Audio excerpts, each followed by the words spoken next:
everyone. Welcome to another episode of the Musing of Modern Mystics. My name is Lorelei Hewitt. And I'm John Davis. And today, John and I have been talking a lot about reality and truth, and I guess it's especially reflective of some of the things I've been reading lately that have kind of flipped my perspective on a lot of different things that I've been reading, and things that I really hold dear and true as being fact that are indeed fiction. And they're not just about politics, but they're also about, I know, so I'm always fixing my glasses. Just a little aside, I think I have one ear that's shorter than the other because my glasses are never straight. So again, my reality is twisted. My perspective of myself. But what has sparked this for me is an online class that I took about chakra systems. Okay.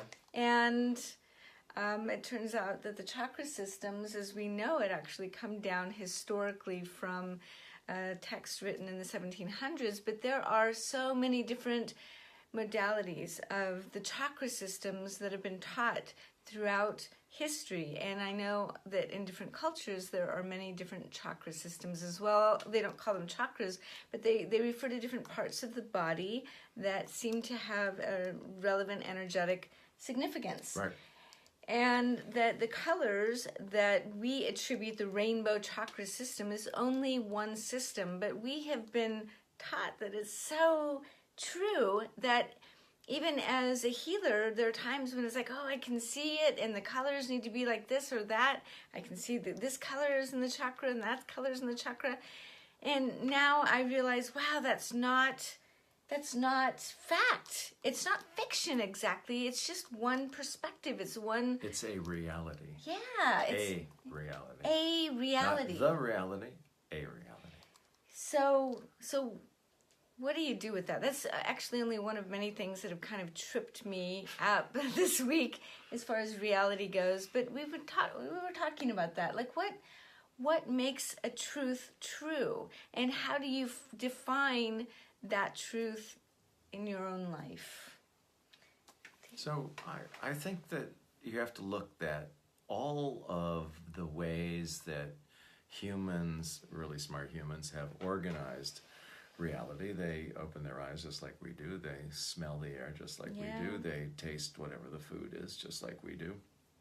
And on the basis of looking around at their fellow human beings and in their culture, they speculate on what the essence of all of this is, what it's all about, and how one can get out of the sludge of humans, normal dark consciousness, and move into a lighter form of being present. Now, that every one of those systems, just like one of the sutras in the Hindu lexicon, it's like all paths have some possibility of extracting you from the situation you're in. But they're not the end. The line is that all pathways, as valid as they might be, are all Maya, are all illusion. But just like a rocket ship that's on its way to the moon, the first stage has to be dropped off into the ocean. So we talk about what is the continuous use of training your consciousness. Then to get yourself out of the morass that you're in, then move through other spaces, could be the stratosphere or the ionosphere or whatever. And then what do you do? Where are you going? Are you going to the moon? Are you going to Mars? But so that has to be determined once you're free of the thing that you are, you feel stuck in. So first you have to excrete, and almost all the systems that you can think of have at least some ability, if followed rigorously, to move there. But they themselves, just like the chakra system, and you discovered that there are different colors and different ways of looking at each chakra and different meanings. Each one of them have a certain level of integrity if you follow it, but you can get to a certain point with it where then you will have to jettison it to go further, because there is no system there. I remember I followed 7 years I was in the Gurdjieff system, and then I heard a story of Ouspensky on his deathbed with all of his students gathered around him. And this is a guy who was a mathematician, and Ouspensky made a system out of Gurdjieff's teachings. And Ouspensky's last words were, throw away the system. And so systems are there to help. They are themselves Maya. They are an illusion, but they're there to extract you from that place that you are stuck in, and then bring you to a different place. So to extrapolate on that, if your system is one that is a materialist system, which I might argue that the Abraham Hicks doctrine is kind of a materialistic system, and that you're using your ability to create and manifest physical reality as a pathway to understand how you're in the vortex, as she would call it, or if you're in that spiritual alignment, that oneness. If you are able to bring forth those things that you desire, then that means that your desires are in alignment with your soul and your body, and you're able to experience a kind of oneness, a kind of expanded awareness through that path. Now that's great, except that what I'm realizing is that as you focus on that particular path, that's as far as it's going to take you.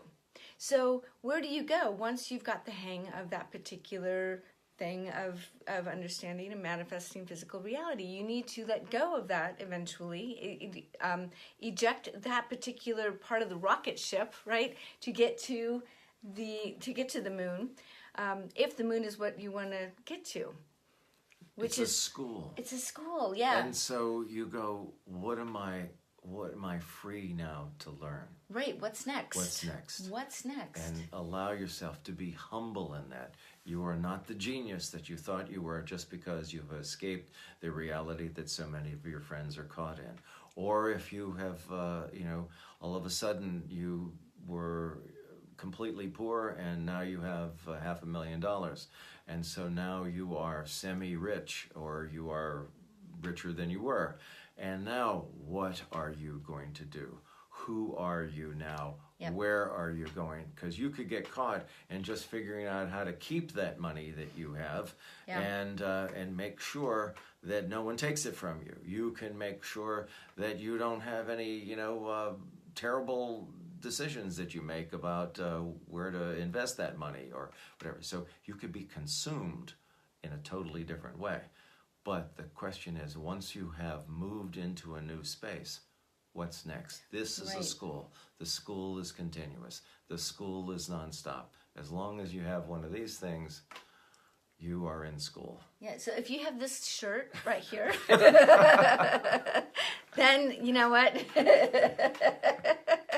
No, it's your body. We're talking about the body, which might be the next physical, it might be the next thing that you explore. It's like understanding the somatics of communicating with your soul and your body and that intersection in between them. But sometimes we can get caught in that and become distracted by that. You can have this incredible somatic reality consciousness where you feel grounded to the earth and connected to all that is in a sort of space of oneness. But I have noticed that some people who are in that space, they get caught in, I've got this little pain in my shoulder. Yeah. I wonder if we can do something to get rid of it.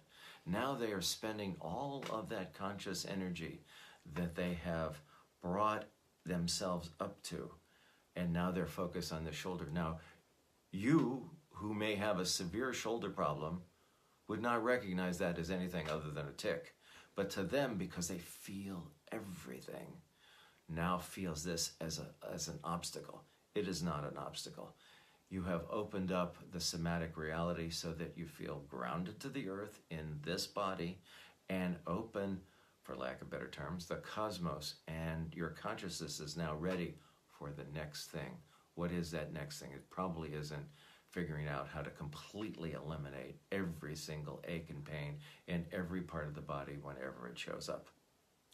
And that is an example of a couple of different paths that in this modern New Age world that we might take as a spiritual path, as a spiritual pursuit. We're understanding who we are in relation to our environment and to the world.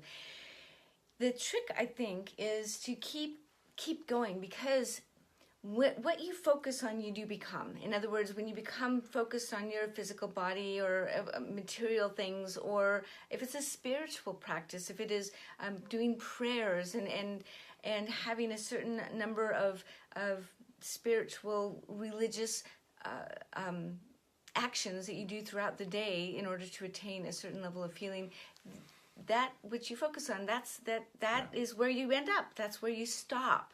So do you stop there, and do you declare that this is reality? I've done it. I'm here now. I'm the expert, and you must all listen to me. And if you're not, then you're wrong. We're running a cult. Yeah. The definition of a cult is that I have arrived at a place where all of you want to arrive at, and that once you accept the teaching, then I will continue to criticize you because you have failed in one or two or three aspects of this thing which I think I have arrived at, and you will be my student for the next 50 years. Yeah, and give you a lot of money. Give him a lot of money to support. That's good. And so we have to go, what's next for you? Yes. I can take you to a certain place, but then I have to drop you off. Yeah. And you have to drop yourself off there and ask yourself, what's next? Yep. What am I going to be open to next? Yeah. And it probably won't be, if it was money that you found your way out of, if it was bodily pain that you found your way out of, if it was relational distress that you found your way out of, then what's next? Yep. Not stay focused on relational distress, not stay focused on money, not stay focused on body aches and pains. What's next? Yes. Open yourself to what is next. Constantly, part of being in this body for the 80 or 90 years that you're here is the continuous redefinition of the reality that you're in. You make that happen. Yes, because we know now that no matter how great, how big our vision is, how strong our telescopes are, or how strong our microscopes are, we're never going to see the edge of it. We keep thinking over and over again that we get to the edge of the universe, and then we get stronger telescopes, and oh wait, there's something else out there. There's something else out there. And the same with the smallness of things. We have these amazing colliders that keep colliding elements and smashing them, and things get smaller and smaller and smaller, and we're still like, we don't understand any of it. And you are made up of that big stuff, that little stuff. You are that. So keep being curious. Keep pushing yourself to understand intellectually, spiritually, somatically what you're capable of. Don't stop at that one place. Keep pushing yourself beyond and beyond and beyond, and see where you end up. And if you get stuck, there will always be people around to show you how wrong you are. So don't worry about it.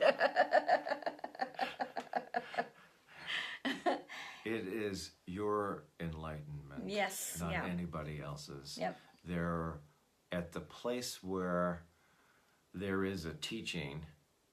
It is to extract you from that, but it is not essentially your teaching. Right.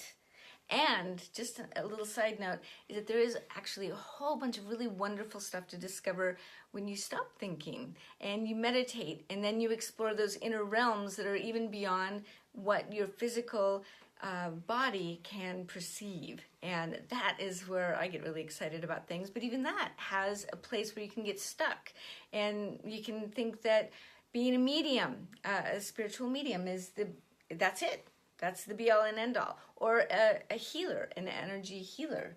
That's it. It's the be all and end all. But you keep having to push it even on those modalities as well. Ultimately, even the weirdest thing that we have arrived at is simply just a job. Yep, it's just a thing.